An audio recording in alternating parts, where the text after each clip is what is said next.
Queridos amigos, estamos iniciando con la palabra del Señor, como siempre que viene a nuestro encuentro. La lectura que es del libro del Apocalipsis, capítulo 1, del 1 al 5a, luego del 6b al 10 y versículo 11, y el capítulo 2 del 1 al 5. Revelación de Jesucristo, que le fue confiada por el Señor para enseñar a sus servidores lo que tiene que suceder pronto. Él envió a su ángel para transmitírsela a su alrededor. Este atestigua, Juan, que todo lo que vio es palabra de Dios y testimonio de Jesucristo.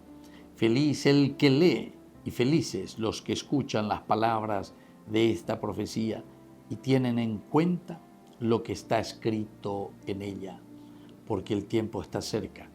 Yo, Juan, escribo a las 7 iglesias de Asia.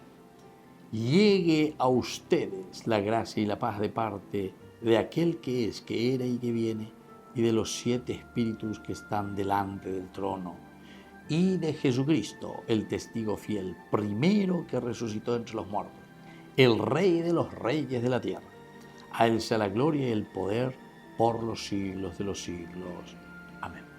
Y bueno, y así continúa, queridos amigos, esta hermosa reflexión. Aquí nosotros le adjudicamos este libro a Juan, al apóstol Juan. Entonces vemos desde la visión, yo Juan veo esta visión, ¿verdad? Mirando, viendo y entendiendo lo que Dios quiere revelar a su pueblo. Y después comenzará a hablar también de las iglesias, las 7 iglesias, comunidades. Pero con estos números simbólicos para nosotros son importantes porque nos hacen entender que es toda la comunidad.